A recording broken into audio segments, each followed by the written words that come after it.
বলছি।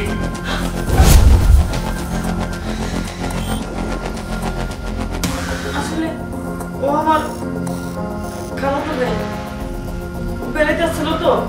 খালাতো ভাই না?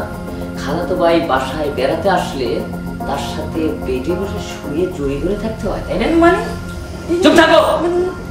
মানে করতে হবে না, আমি সব বুঝে গেছি। এই আপনি বলেন, ওনার সাথে আপনার সম্পর্ক কি? আরে আজব তো, আমার সাথে আপনি ঝগড়া করতেছেন কেন? আমাকে আসতে বলছে সেজন্য আমি আসছি। চুপ থাকো। অনেক মিথ্যা কথা বলছো। আর একদম মিথ্যা কথা বলার চেষ্টা করো। মানে ছি সাথে ছি, আমার ভাবতে অবাক লাগে যে তুমি আমার বিবাহিত বউ, তোমার সাথে আমি রিলেশন করে বিয়ে করেছি, তুমি আমার ভালোবাসার বউ, আর তুমি আমার অজান্তে আর আমি যখন বাসায় না থাকি তুমি এগুলোই করো। মানে এটাই তোমার চরিত্র? আমার চরিত্র মানে ছি ছি ছি।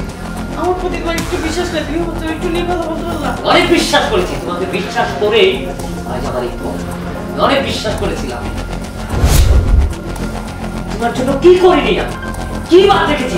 যখন তুমি যা চেয়েছো সবকিছু তোমার কাছে দিয়েছি। আমি মানলাম তুমি আমার সব দিয়েছো, আমি তো দিন শেষ একটা মানুষ, আমার তো মন আছে। তুমি আমার যখন রিলেশন করছো বিয়ের আগে, তখন আমার প্রতিদিন সময় দিছো।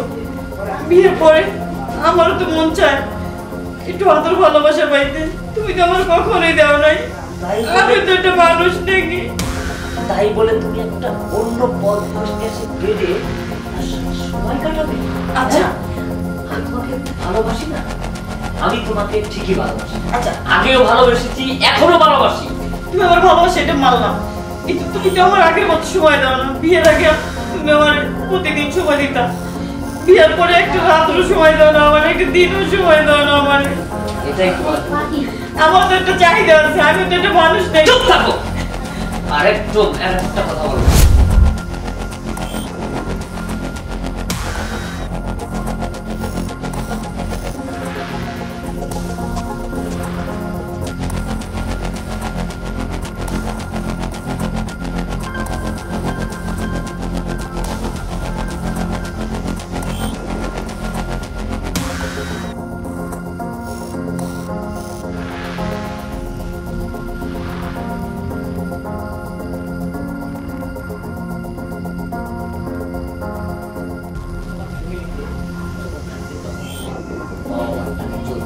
আমি আমার ফ্যামিলিতে থাকতাম, আমার বাবা মার টাকা চলতাম, আর তোমার সাথে তখন সময় দিতাম। সময় ছিল, বেকার ছিলাম, তুমিও বেকার ছিলে, তোমাকে একটু বেশি সময় দিতাম।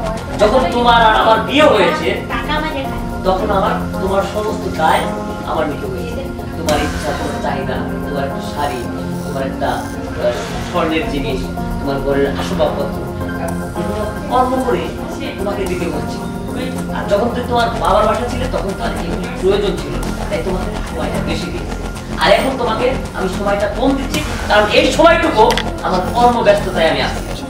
আর সেই দুর্বলতার সুযোগ নিয়ে তুমি আমাকে ভুল বুঝে অন্য পুরুষদের নিয়ে তুমি সময় কাটাচ্ছ। এটা ঠিক না, তুমি অন্যায় করেছো। আসলে আমি বুঝতে পারিনি, তুমি আমার মাফ করে দাও। আসলে আমি বুঝতে পারিনি। দেখো সাথে তুমি যেটা করেছো, এটা সমাজ মেনে নেবে না। একজন স্বামী হয়ে স্ত্রীর কাছে এটা আশা মানুষ করে। বলতেই তো মানুষের ভুল হয়, আমি না এটা ভুল করছি, আমার তুমি মাফ করে দাও। ঠিক আছে, আমি এরকম ভুল করে দিলাম না, আমার ঠিক আছে, মাফ করে দাও। কথা বলছি। এবার তোমার শেষ সুযোগ, যদি আর দ্বারা কোনোদিন এরকম ভুল করো, তাহলে তুমি আমার সংসারে আর থাকতে পারবে না। আজকের পর থেকে এরকম ভুল আমি কোনোদিনই করবো না। ঠিক আছে, বসো।